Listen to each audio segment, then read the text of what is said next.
Leaving my job at Microsoft felt impossible for me, but I did. Starting my own business was just a dream which came true. When I look back, even I can't believe some of the goals I have accomplished. But did I just get lucky? Or was it some other factor that helped me pursue my impossible goals? The clue might be in this idea that work and life are not two separate boxes. Join me in conversation with Robert Mbai on achieving impossible goals. In part 3 of this series about leaving our 9 to 5 behind. This is a recording of our live event, and I'll come back at the end to share my biggest aha moment from this conversation, which I actually missed noticing in the live event and only caught it when I listened to it again in recording. All right, folks, enjoy and power on. Welcome to the Power On Show, where we talk Power BI and beyond, sometimes way beyond. But our goal is always to help you create a successful Power BI career and a life of freedom. I'm your host, Avi Singh. Hey folks, now you might notice that Robert's audio is a bit choppy at times. We only found this out when we checked the recording. Now that's unfortunate, but we know that the content covered and the ideas discussed are really powerful. So we did want to share this with you. So we thank you for your patience with the slight audio issues, but please focus on the lessons and the ideas here, and I'm sure you'll find them really helpful. All right, folks. So folks who are watching live, welcome. Folks who are watching the replay, well, hello to you as well. And today we have an interesting topic. This is actually part 3 in our series. Hopefully you've joined us for the first 2, where we explored, I talked about leaving my job at Microsoft, and Robert talked about leaving his 9 to 5. And in the second one, we talked about our life since then.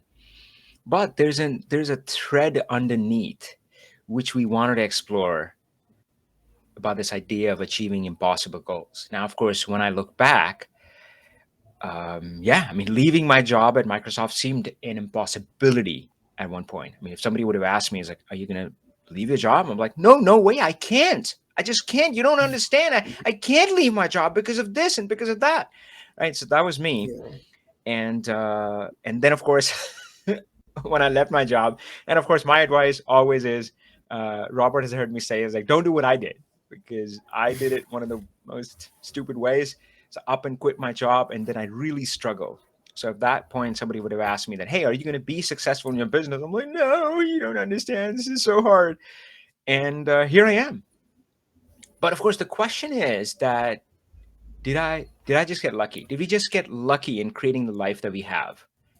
And because some people do. I mean, you look at some people and they're all about talking about hard work, but yeah, I mean, what about the other 100 people who put in the same amount of hard work but didn't get there? And so I think it's not luck. I don't think it's hard work. I don't think we we work the longest, hardest. I think it's something else, and that's what we want to explore today. And the way we're going to do it may be surprising to you, because we're going to start on the personal side. I know the life that I lived for 15 plus years while holding down a corporate job was that work and life are two separate boxes. And I don't think it works that way. And it's really work and life, they're blended together. One aspect can help you in another.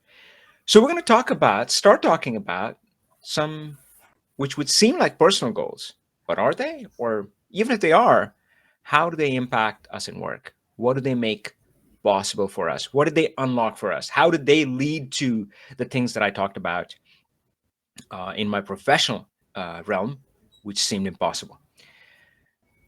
So let's start there. And so I'll share my story really quick, but I definitely want to hear from Robert after that.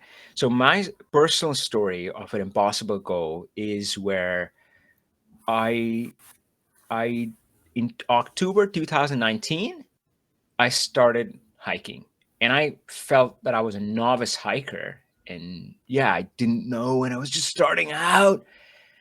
But as I hiked more, I know I kind of liked it. And then this idea came in my head of hiking 100,000 feet in elevation gain. Now, the first time I thought about it, I think, the number is just like a nice round figure, but it definitely seemed impossible because there I was struggling. Like hikes that I would go to, they would be like 1,000, 1,200 feet, and that was hard. So thinking about stacking those up so I can hike 100,000 feet in a year, it's just like, no, no way. So I brushed it aside, and I brushed it aside again and again and again. I just dismissed that goal, wouldn't even admit to myself. But things did change. And in 2020 was the first time I hiked 100,000. And it's like, I did it. And then I did it in 2021 again. And now in 2022, it always comes close, by the way, right? So I have hiked 82,000 some feet this year. So I got work to do, but I'm confident that I'll hit it, right?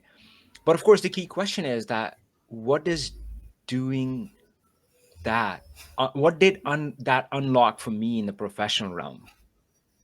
How did it change me in my business?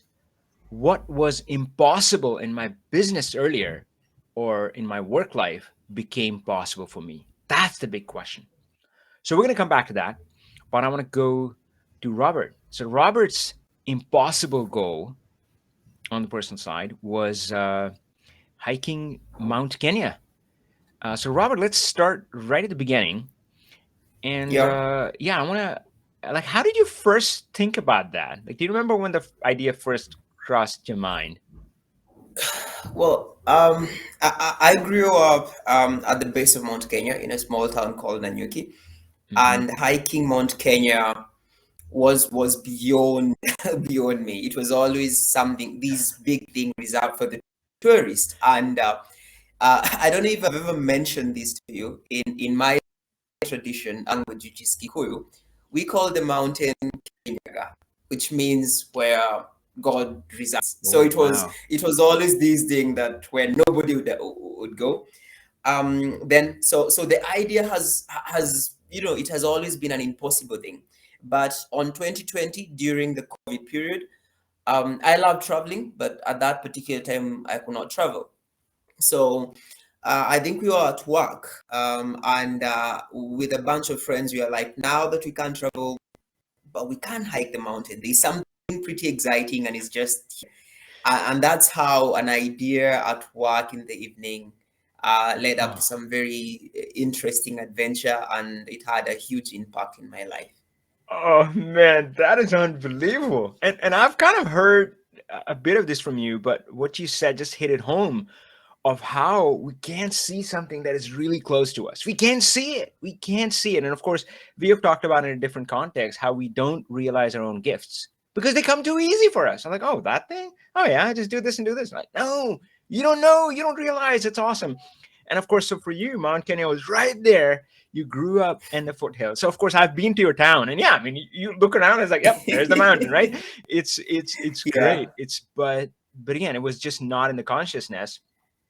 And I know I had joked with you earlier about how a lot of New Yorkers, they've never been to the Statue of Liberty. But it's not yeah, quite the yeah, same thing. I mean, yeah, I mean, going to the Statue of Liberty is not like hiking up Mount Kenya. I mean, Mount Kenya is a serious endeavor, as I later found out. So yeah, man, that's interesting that you spent all your life at the base of the mountain, but just excluded yourself from. It's like, oh yeah, I mean that's not for me. Like it didn't even cross your mind. So once you got the idea though that and it seemed like you were talking to friends and stuff, which is good. um was there were there fears and doubts? What was going inside your head? Where's some back chatter, like sometimes a part of us is pulled towards it's like, oh my god, yeah, what if I could leave my job and start my business? And the other part is like, oh my god, that's such good, that's so stupid, you're not equipped, you're not ready, da da da, don't do this bad idea, right? So there's two things going on. Was there a bit of that going yeah. on for you? Oh, there was a lot of that. I think I kind of over researched, and we were organizing the hike with a colleague of mine called William, and I binge watched everything I could on hiking mountains. I particularly liked watching the hikes on Mount Everest, and that stuff is scary. Hmm. scary. So I watched quite a bit of that, and we had organized with friends. We had told the company and our colleagues that we're hiking, and like a week to the hike, I started having second doubts. Basically, I started having doubts, and Mm. I walked to William and told him, by the things that I have read, researched, I think out of the 16 members who are going to hike, probably only 2 or 3 of us are going to make it to top, Oh boy. because I was full of And and doubts. and did you put yourself in the 2 or 3, or no? No, no, I didn't. But of course, and I'll later speak about Oh, this. There was a lot that's of incredible. labeling and a lot of saying, a lot of saying who I think will do it and who will not do it. Yes, a lot of doubts, and we were just going to do it, attempt, see if we could make it, and learn from it. But there were a lot of Uh-huh. doubts. Wow. Yeah, that's interesting. Uh, so part of it was that you were not going to make it. I wonder. So sometimes, like fear is a weird thing because it shows up in weird ways. Like sometimes we have that fear, and then so fear is a very primal emotion, right? It occurs in the lizard brain, and that part of the brain does not Yeah, have capacity for words. So what happens is that then we try to make sense of it, and of course, there's a basic thing about belief that, oh, if I'm feeling fear in this direction, then I shouldn't go in that direction. Now, of course, that's not a right belief because yeah, I mean, fear is not something necessarily to be avoided. Neither is pain, right? So yeah, they can be good. We just have to understand the context. But fear, since that part doesn't have language, um, the language comes later. So the logical part then steps in and puts in a layer of logic. And that's often even disconnected from the actual fear. So the actual fear may be that I'll fail and look foolish, or so think about leaving my job at Microsoft, like I'll look foolish in yeah, front of my friends, yeah, family, da da da, I'll let my kids down, something like that. But then the logical part would say, oh, but I'm expecting a promotion next year, and that'll give me a 3% raise, so maybe something like that. So it'll talk you out of it. Do you remember how it was coming up? Like what was that telling you, or what was the undercurrent? Like what was the real fear that what's going to happen? What was the worst case scenario in your mind? Oh yeah. So I guess for me, the worst case scenario would be, well, of course there are serious concern about health. Maybe Yeah. somebody would have serious altitude sickness. Also, it would be just failing, not nobody getting to the top of the mountain. The way we spoke about it, and the way we have always wanted to be, and now this excitement of wanting to be on top of the mountain. So basically, the fear of like failing, Mm-hmm. and Yeah. yeah, was quite on top of our heads, and of course the health factor. So those Yeah. are the things we're actually juggling with. Were you concerned that you're gonna be blamed? And like others were like, Yes, yes, Robert, like you dragged me here. yes. Like I knew, I was taking a lot of people. We were not a very active lot. I Uh-huh. concerned, like up in the mountain, people will start regretting. Or in case anything happened, the idea was mine and all that. So Yeah, it yeah, was, yeah, yeah, it can get a bit yeah. tricky. Man, that's Yeah. that's really interesting. Like for me, yeah. Great, great, great. So cool. So tell us about the experience. Like how did it turn out? So there are two parts of the experience. So there is the mountain, and there are the things that you learn on the mountain. The mountain is beautiful. I haven't been to a lot of high mountains, but this particular one up close is very beautiful. But there are a lot of other things I learned, from teamwork, leadership, um, to yeah, impossible goals, and how to view things that you thought were impossible. Because I think even going up the mountain, the challenge became real. The things that we actually feared, would we be able Mm, to endure the extreme? temperatures and the cold. And those things actually became legitimate fears. Now you could feel the cold, you could feel your legs giving up on you, and Oh now boy. you're no longer imagining it. Now your whole body giving up on you. Oh boy. Okay. Tell me more. Tell me more about kind of what you experienced and maybe what you saw others experience. So there are a few things that were actually touched my heart, and that has to do. So porters are the people that help you carry your luggage, Mm, and you have the guides. So in mostly you don't interact much with the porters. You give them your luggage, and in most mm. cases they even go ahead of you, just carrying your luggage, and then you'll find them. They've set up camp. They might have prepare a meal for you so that when you reach, you have something to eat. Yeah. So So these are we these were are doing these are hired help, right? Folks you've hired to yes, help you yes, on the yes, journey, porters to carry your yes, stuff and yes. all that, and guide. Okay. All right. All right. Carry Yes, on. so we had hired them to kind of help us with the luggage. And so basically, we were hiking the mountain. So the first day we will begin, and then in the evening we have a camp. Then the porters will remain on the camp. Then early in the morning we would summit. We are very close to the peak of the mountain. Then come back to the base camp and start our trek back home. So the porters mainly are not supposed to go up to the summit because you don't take the luggage up to the peak of the mountain. But Yeah. in this particular event, after having seen how some of us struggled on the first day, a lot of them volunteered to kind of assist us on Yeah. the peak, which they totally, we had not paid for that. Yeah. Um, we had not asked them to do. They just saw a need and they fill in those shoes. They saw, you don't step up. Half of these people who have come to experience the mountain and want to summit the mountain won't make it. And I can tell you for certain that if the porters are not involved, a lot of us would not have summited. A big bunch would not have done it. So what happened Hmm. was early morning we woke up. We started around 2 a.m. in the morning, and we started the hike. It's pitch dark, and you can barely see where you're going. Of course, we have head touches, Hmm. and the porters held anybody who was overwhelmed by the hike. They grabbed us by the hand, and we followed their every step. Yeah.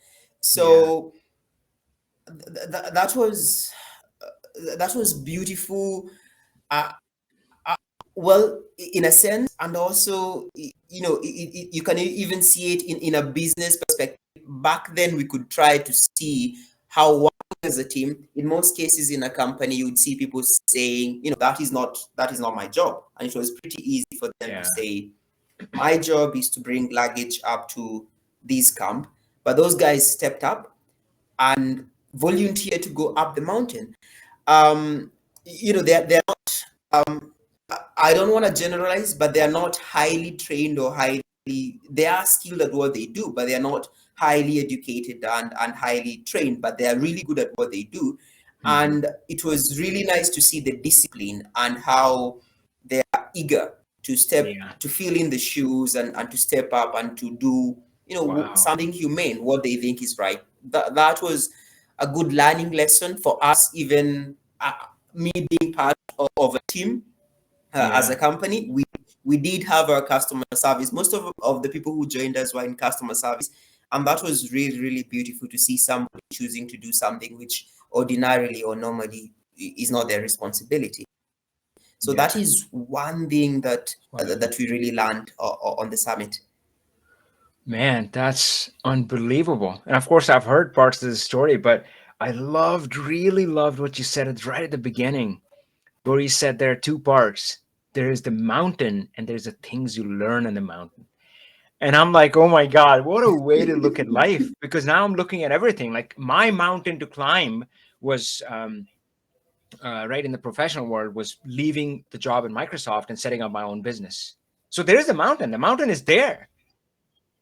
But in a way, it's not even about the mountain. it's the things you learn on the mountain. That's been the biggest change for me. And yeah, man, so I love that part. I mean, we are so focused on the mountain. We're so focused on getting on the top, like whatever, money, promotion, business, all of that stuff, right?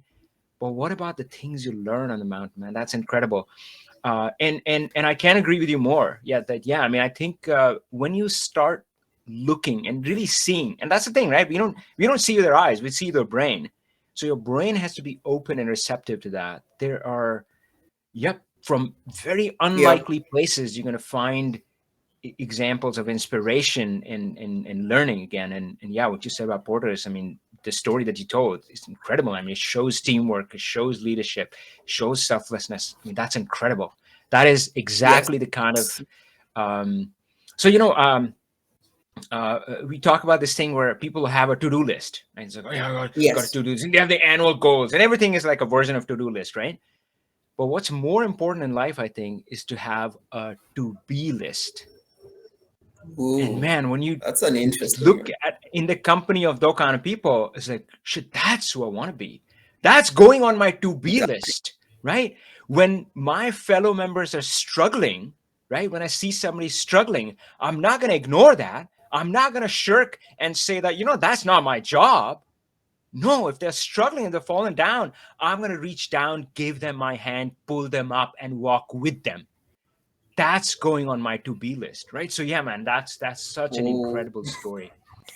Whew, And that's good stuff, man. talking of B list. I had mentioned we had already kind of discussed of people who we think are going to make it on the top. Oh yeah, yeah, So yeah, yeah. The basically, 2 out of 16. Yeah. basically, yes. So basically, what we did, and it's pretty common in life, we had kind of labeled people. So we had kind Uh-huh. of, in low tone said, I think so and so is not going to make it at the top. I think so and so is not going to make it to the top. And Yeah. all that, and we were surprised. Of course, of the of the porters and the guy, everybody, with the exception of one who was overwhelmed by sickness, made it to it. Um, uh, that was mind blowing because initially we labeled them. We were like, so and so is not going to make it to the top.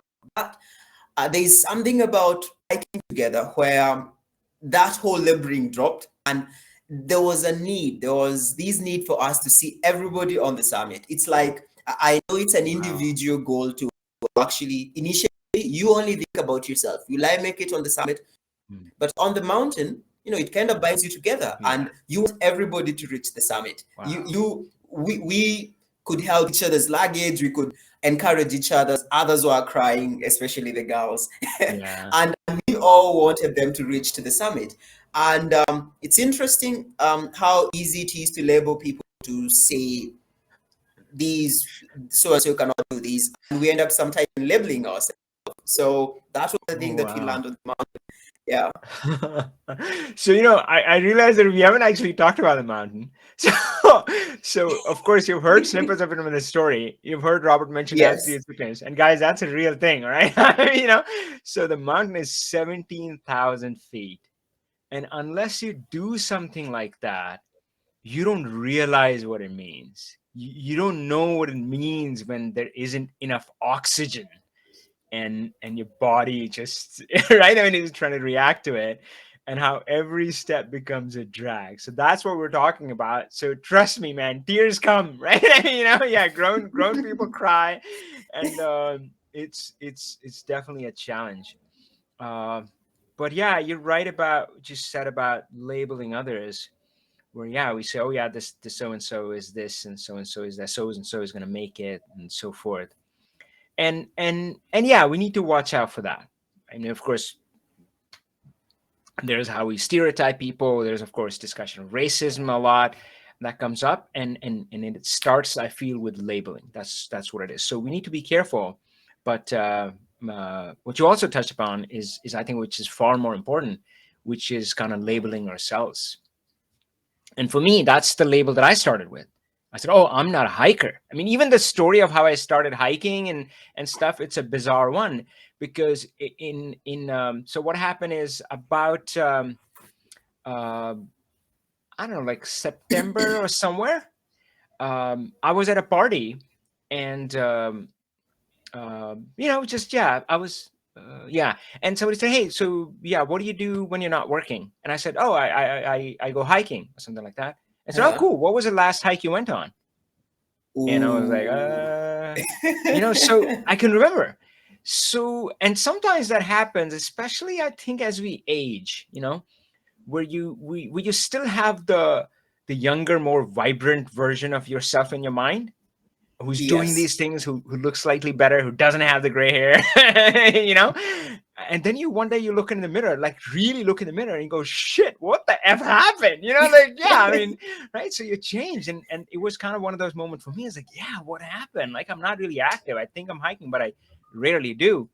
So now I felt like a novice. I mean, I wasn't hiking, so I felt like a beginner. And then I um, walk into our community center, and they have groups for everything, Mm-hmm. for poker, for bunko. Yeah. Yeah, that like we're knitting, whatever. Right? I mean, whatever you can think of, there's a group. So I was pretty sure that there was going to be a hiking group, and I would just join it, and they would help me to hike. So I walk in there and I say, "Yep, this is what I want to do." And they said, "Oh, you don't have a hiking group, but you could start one." And I'm like, Ooh. wait a second. What do you mean? Like, I'm the beginner here, right? So that's a label I was doing. I'm the Wow. novice. I'm looking for help. And you're saying I can start the group? No, no, no. That's for the expert label, right? Expert, Yes. beginner. Yes. Who knows? Who cares? You just find a mountain and climb it, right? But again, I didn't know it then, right? And man, of course, we're talking about kind of work and personal. And guys, there's no difference. There are no two boxes. You're not two people. Trust me. Stop that. Give up that illusion, and you're going to be a better person. You are in one thing as you're in another. And of course, when I think about my kind of business and professional life, it was the same thing. I had that label on me. It's like, no, no, no, I can't start a business. So I grew up in India, where there's a stark divide between business class and what's Mm-hmm. called the service class. And I don't think Americans kind of get it. Maybe it is there in some way, but not quite like in India. In India, it was very black and white. And we saw it early. We saw it in school. So all the service class kids like me, our dads had government jobs, and our destiny was to be the same. And again, right? I mean, And that's kind of and maybe. did you guys Mhm. know, did you guys expect you to follow the footsteps of your dad, or how was it? Well, that's the funny thing, because nobody ever said to me, is that, Ooh. Avi, your dad has a government job, so that is your destiny. That is what you can do. That is the only thing you can do. Nobody ever said that, but it was hard coded inside of me. And there are so many things which happen like this, because it's not somebody saying this to you. Frankly, if somebody even said it to me, that would have less meaning. It wouldn't stick. Frankly, Yeah. as kids, you don't listen Yeah. to most of it I'll say anyway, right? But it's those thousands of subliminal messages that are sent to you from your parents. Again, they're well intentioned, right? uh, like this insistence. Oh my God, the insistence that, man, if you don't do good in your studies, you're gonna struggle. You're gonna be a disaster. Like my dad had this thing, and I'll admit my brother got the worst of it. In India, sometimes that happens. Like the elder brother or the elder sibling, like yeah, they have the worst of everything, right? So. I didn't hear dad saying that as much to me. Maybe sometimes I did, but his thing was Uh-huh. that if you don't do good in studies, you're gonna cut grass or mow lawns. And in Hindi, it sounds different, because we don't have mowers. You actually have a sickle, and you cut grass with the sickle. So yeah, like ghas katogi, right? That's what he Wow. would say. Right? So Yeah. yeah, Yeah. and again, you hear it once, twice, again, and this is just one example. So there's thousands of these subliminal messages. The whole society, everything, every fabric is telling Yeah. you who you are, what you can and you cannot do. Label, label, label, label, label. Is Yes. it any surprise that we're so messed up? We're so effed up. We don't know what we want, right? I mean, so yeah, so there I was growing up in India, and like, yeah. And again, like, I mean, nobody told me, but I was like, hey, service class, my dad's service class. I better focus on studies. I'm going to sit for an entrance exam, hopefully get a government job, get in a good college, get a government job, right? That's my destiny. That's all you thought. That's all you thought you could be. And the business class students in school, and they didn't care, right? And they're like, hey, why do I need to focus on studies? Like, I'm going to take over my dad's business, right? Sure, So, sure. yeah. So they goofed off, they bunked classes, they flirted with girls and all that sort of stuff. And we were Oh. like, books, books, books, right? So we're like, oh, you can't beat them. Yeah, don't. You couldn't even hang out with those people. Like, if your parents found out that, Oh. oh, you were hanging out with a rebel again? Oh, no. Yeah, something like that. Yeah. Or he's gonna like corrupt you or something. Yeah, right. So again, all of these things add up, and what that led to me was label. Oh, I'm a service class person. I'm gonna live and die in this job. And there was Yeah, no yeah, doubt in my mind. There was no doubt. But then, of course, things change, and I've talked about it in a bit of earlier sessions, so I wouldn't go in there. But yeah, I think that core thing that you say is that we label others, and that's unfortunate.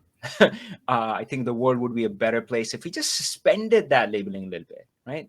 I'm not even saying put a good label, right? I mean, let's say you hate this person or hate a group of people, right? Or have some stereotype. Don't put the good labels. No. I love them. No, you don't have to do that. But just suspend the yeah, label and say, what if And of course, but the worst part, I think, the saddest part, most heartbreaking one, is the labels we wear on ourselves. Um, and of course, we don't even realize. Right? yeah, That's the heartbreaking part. We don't even realize that we have boxed ourselves in. The worst prison, the worst prison that you can be in is the one you build for yourself, right? I mean, yeah, others can jail us and stuff, but yeah, so forth. um cool. All right, man, that's pretty fantastic. So let's bring it back to your kind of professional life. So what yeah. so yeah, I mean, I know what happened in your life next. You did leave your 9 to 5, Yes, and I yes. have this thing, this line in my head, which I say is that if you do one thing impossible, Yeah, doesn't everything else become possible? Kind of does, right? Because you do one thing impossible, and you're like, shit, I did that. Like, well, I also thought, yeah. So what about the next thing? Um, yeah. how did it play out? And maybe you didn't kind of notice it that way, but um, or do you feel it played a part in the next steps that you took? Tell me a bit about that. Y- yes, yes. In two ways. So one way, having having enjoyed. Of course, I was always active, but I would have to wait for maybe the end of the year where I would have long extended periods where I could take a vacation or go somewhere. Having gone to the mountain, and it gives you a lot of time to think to think about your life choices and to kind of really think about what you really want in life and to be really enjoying nature without a lot of distractions of you don't have internet and all of that. So Yeah. one way or another, I wanted more of that. I want to be able to go hiking more often. I wanted to be able to go backpacking. I love backpacking. So maybe I did not know it, but that kind of did affect my decision. Um, the other thing is, well, going down from the mountain, all parts, all joints, all muscles are aching, but the excitement, the I think I was more inspired by the people I had, people who I thought would not ever make it to the summit, and Mm, I saw them wow. summit, and I was like, a lot of things are possible. Like, there are things that we probably are limiting ourselves, and I did ask myself whether there are things or there are fears that I have that probably are not very valid. And one of them was leaving my 9 to 5. So that Mm. did really have, those two elements kind of did give me a little bit of a push or some more courage to kind of, yeah, leave my 9 to 5. Yeah. Man, I liked what you said because, man, that's the truth. It's sad. What I wrote down here is that there's no time to think about what we want. And yeah, I mean, that was my life as well. I can't point fingers at others. I was right. I mean, we get so busy. So again, we were talking about this earlier when we were saying, we can't see something that is too close to us. So we Yeah. stay so close, nose to the grindstone, right? I mean, crank, crank, crank. We're so focused on the jobs, we forget to think about our career. We're so focused on that to-do list, we forget about what we really want, right?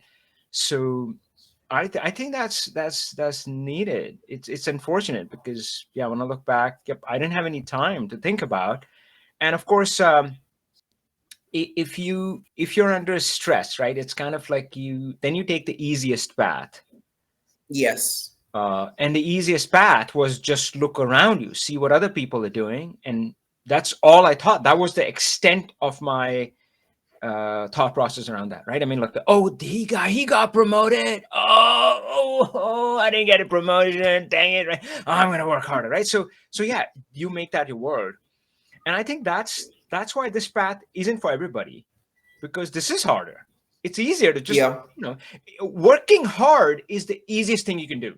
Trust me, man. That's Yeah. not only me, man. I listen to Gary Vee and all of these guys. Like, yep, that's the easy way out, buddy. That is the easy way out. Oh, I'm gonna work hard. I'm gonna work harder than everybody else. That's the easy way out.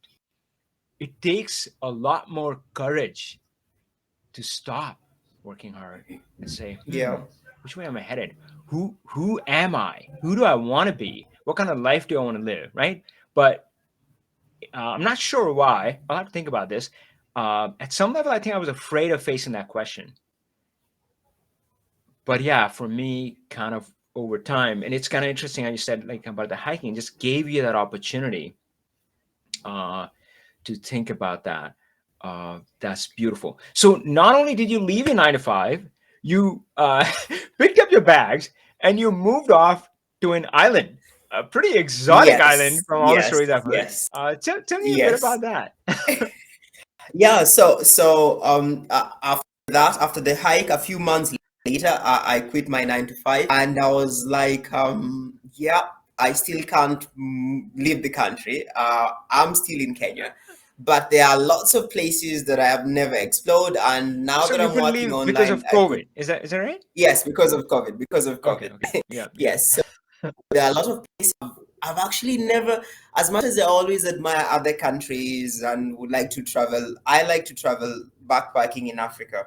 And as much as I would have wanted to do that, there are so many places I had not visited locally in Kenya. Hmm. So I kind of did a little bit of research, and ooh, I came across this small island called Lamu, with a lot of rich history and culture. They don't have any vehicles. They only have an ambulance and a fire engine, and they only have like one main street. They're still Hmm. very narrow streets. It's like traveling back in time 700 years ago, and I was like, that's Wow. where I want to go. And that's where I went there, relocated there, and stayed there for around 8 9 months. And Yeah. yeah, that was pretty cool. That's incredible. So of course, my favorite part is that there are donkeys roaming the street, and not in a vagrant India style. Like in India, dogs, street dogs, can be a nuisance. I thought this was cute. Like you sent me some pictures, and yeah, these are like cute, mostly good-looking, clean donkeys, the ones I saw, and they looked like they belonged on the street, isn't it? Right? Yes, yes, like they kind of know they belong in the streets. They are like the mode of transport. They are pretty chilled. People love them. They even hold donkey races every year. So yeah, Yeah. the donkeys are pretty chilled. They are at home. Yeah, yeah. And of course, it's an island, so it's next to the sea. So you spend some time on the beach, Yes, and you started yes. to learn swimming there too, right? Yes, yes. So I had lots of time. There is a nice beach called Share Beach, and I had an opportunity to start. I did not know how to swim, the beach is nice and it's clean and it doesn't have a lot of people. So I would, in most afternoons or every other day, go and go swimming. Oh, that's incredible, man. Hey, thank you so much for sharing that with us. That was incredible. So, folks, Thank you. so on my end, so of course, the journey that we have talked about earlier, like leaving Microsoft, I wish I had something much earlier, maybe 10 years ago, or maybe even at the start of my career, something like the Mount Kenya experience that Robert talked about. And that would have helped me see things differently. But that wasn't the case for me. And leaving Microsoft, I call myself the accidental entrepreneur. It was just a series of one accident after the other, and it wasn't intentional, as Robert's story is talking about. For me, it was a series of accident after the other, and here I was, like running my own business. I'm like, whoa, what happened? And of course, I found out later on that shit. I mean, you don't need a halo on your head or wings on your back to run a business. Yeah. Anybody could run that. And of course, my earlier story of putting a label on me is, oh, service class kid, I gotta have a government job or something like my dad. It, yeah, I mean, I've seen all kinds of business people. And yep, yeah, I mean, and for one, a big disappointment is that. So, Robert, you and I talk about education systems quite a bit. That I met a lot of Yeah. people who were labeled, stamped as failures in school, Yeah. and who have set up really successful businesses, making good amount of money, but also creating this life of freedom for themselves and helping others. Can't get better than that, right? I mean, those three, Yeah. like, and again, when they talk about their school experience, like, they were labeled a failure. Oh, my math teacher said this to me. This teacher said this to me. Oh, you're never going to be this guy. You're going to be a janitor. Something like that. I've heard so many of those. And that's unfortunate because none of that is true. I mean, you don't know what you're capable of. And yeah, yeah. So it's definitely, unless you go exploring, or you can choose to stay in that present. The worst prison, the one you make for yourself, where you put a label on yourself and you limit yourself. So I was lucky to get out of that. Now, of course, my 100,000 feet hiking experience, what that led me to was to gave me the courage to finally set up the Power BI consultant program. Because before that, I was just like, oh, who am I to be teaching others how to become a consultant? Like, I'm this small time guy working out of my bedroom, and there are these big consulting firms. They're the ones who should teach. But man, I feel now I know that I feel I have something which is rare. So I talk about the real 1%. So how in US there was this big commotion at one point about the 1%, the top 1% richest people and how they control a lot of richness. I don't know about that, but man, the life that I live, the kind of life that I live, I mean, I spend at least 2 months in India every year, close to my parents. I goof off with my kids. I go skiing with my daughter. I go to gym with her twice a week. I go hiking on a weekday. So on Sunday, I look at the weather and I say, oh, Monday, Wednesday, Friday, which day is the best weather to go hiking on a week? How many people have lives like that? I think probably less than 1%. And I say Yeah. that is For the real sure. 1%. That's the 1% that I really want to be part of. For all I know, the top 1% richest people, they're miserable as hell. I don't know. Frankly, money definitely doesn't buy happiness. I mean, if somebody hasn't realized that already, oh, well, you're going to realize it one day. So, yeah, so I would rather have this. Uh, but at that point, I was so full of fear. I had this idea. I felt this pull in me that, man, I mean, I've created this life. I wanted to help others. I wanted to wake them up. I wanted to wake those up who are stuck in the same, kind of cog in a machine kind of life that I was for 15 plus years. And I'm like, man, if I could just help one of them, if I could just liberate one of them, that'd be so cool. Yeah. But again, my fear would kick in. I was like, no, no, no. Who are you to be teaching this? You're not an expert. Yeah, I mean, let others do this, Avi. You're gonna make a fool of yourself. You're gonna fail. You're gonna embarrass yourself. People are gonna throw bricks and stones. All of this stuff, all of this garbage. But again, you do one impossible thing, then in a way, everything else becomes possible. So that was, of course, a few years ago, and now we've had, of course, run this program for many years. We have pretty incredible stories, incredible people that I've met, and changed their lives too. All right, folks. Hey, thank you so much for listening, for joining us on our first LinkedIn Live. And Robert, thank you so much for sharing your stories, sharing a part of your life. Thank you, Avi, for having me. All right, take care, folks. We'll talk soon. Hey, folks, Avi here. back to share my biggest aha moment, and I totally missed it in the live event. But when I heard in the recording, I loved this moment. And the one that I'm talking about is where Robert talks about a transition that happened as they were going on the mountain. And the transition happened from the self to the group.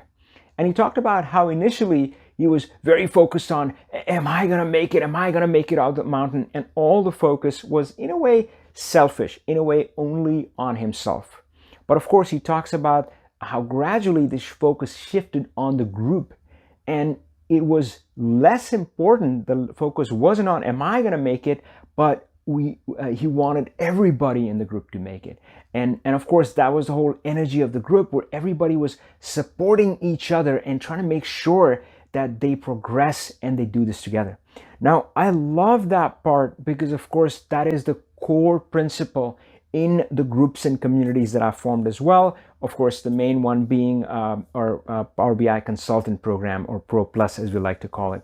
It's a small community, and we always have this idea of what we talk about: independent but not alone, right? We talk about that, and we also talk about collaboration before competition. So independent but not alone. So we are all pursuing a life of freedom, right? We want to lead our lives on our own terms, and that's very important.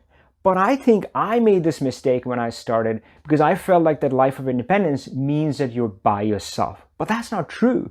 We don't work well that way. We need support. We need encouragement. We need people we can interact with, learn from, and support each other in the journey. And of course, I feel lucky that that's the kind of members that we have attracted and created in a program.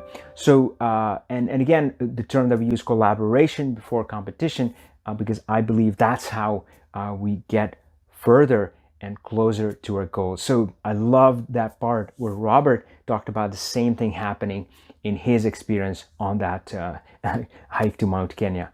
This is the Power On Show. Carl Taladua is our executive editor. I'm your host, Avi Singh, saying goodbye, and as always, Power On.